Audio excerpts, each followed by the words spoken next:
Today, as we cross over towards a new calendar year, we also celebrate the solemnity of the Blessed Virgin Mary, Mother of God, as well as the World Day of Peace. As we begin the year 2026, we beg the Lord for the grace of peace.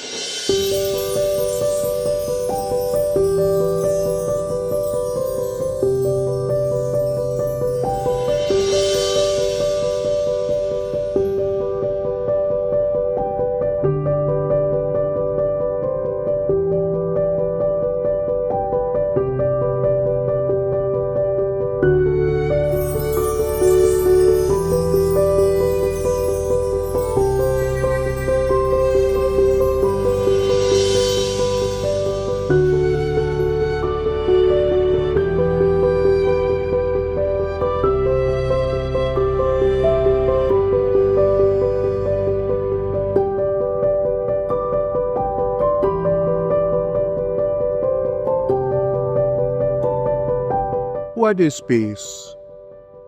For us Christians, peace does not only mean tranquility or absence of conflict. Rather, it refers to the totality of wellness, the fullness of life's blessings. Ang tunay na kapayapaan ay ang ganap na kabutihan at kaunlaran ng buong tao at ng lahat ng tao. Jesus Christ, light for the world and Prince of Peace, offers us this true peace that the world cannot give. At the same time, He also invites us to be instruments of such peace. We can look to Mary, the Mother of God, as our model peace builder. The Gospel tonight indicates for us three virtues that we can learn from her: hospitality, care, and prayer. The first virtue is hospitality. In the Gospel, Mary welcomed the shepherds into the stable where her newborn son lay in a manger. Napakatapang ni Maria para gawin ito. Nagpatuloy siya ng mga taong hindi niya kakilala sa panahon na mahina siyat ang kanyang anak na bagong silang. Mga taong naiiba sa kanya, iba ang muka, iba ang ugali, at may dalang mga kakaibang kwento tungkol sa pangitain ng mga anghel at makalangit na mga awit. But even if the shepherds were strangers, Mary welcomed them and listened to their stories. She even treasured those stories in her heart.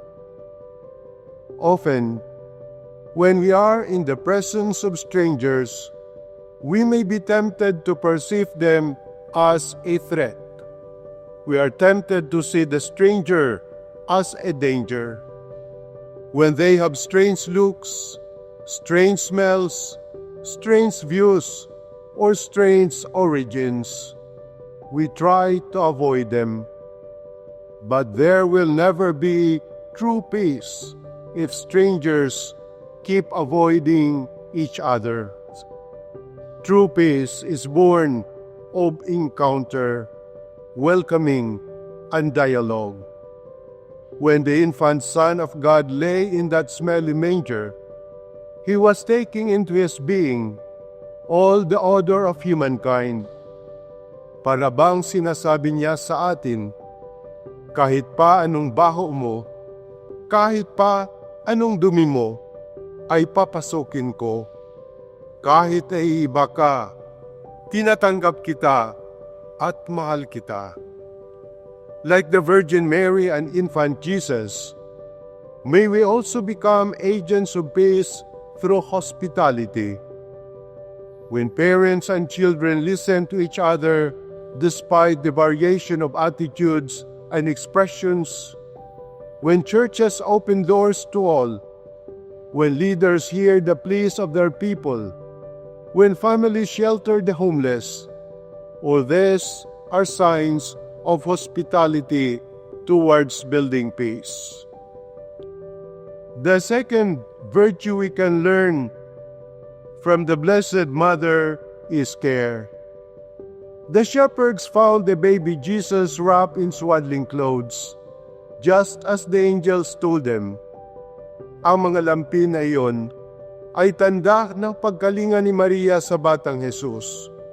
Oo, kahit ang anak ng Diyos ay kailangang mapatahan ng pangangalaga ng isang ina.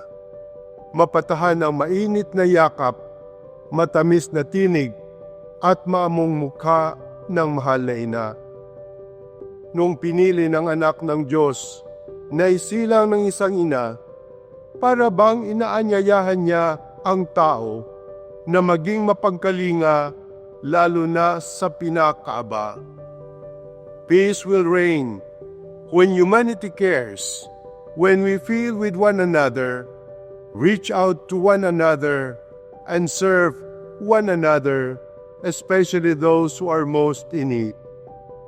For too long, we have tried to achieve peace through debates and discussions about concepts, structures, and projects. In some of our societies, we have tried to achieve peace through armies, weapons, and military technologies. But as long as some of us are neglected and marginalized, there is no true peace. Hanggat may napapabayaan o napag-iiwanan, walang talagang kapayapaan. Like the Virgin Mary and the infant Jesus, may we become agents of true peace through acts of care. When we work together to provide relief to those affected by calamities, when we listen to each other's concerns, when leaders make personal sacrifices for the sake of the common good, when workers quietly labor for national development, when families look after each other, all these are signs of care towards building peace. And the third virtue we can learn from the Blessed Mother is prayer. Ang pangalan na ibinigay ni Maria at Jose sa kanilang anak ay Jesus. At ito ay hindi lang pagsunod nila sa inuutos ng anghel. Ito ay panalangin din sapagkat ang pangalang Jesus o Yeshua sa Ebreo at Aramaiko ay isang panalangin. Panginoon, saklolo po. O Diyos, tulungan niyo po kami. Oo, ang pangalan ng prinsipe ng kapayapaan ay isang taimtim na panalangin upang kumilos ang Diyos sa mundo at magdala ng kapayapaan. Prayer is the most fundamental act of peace building.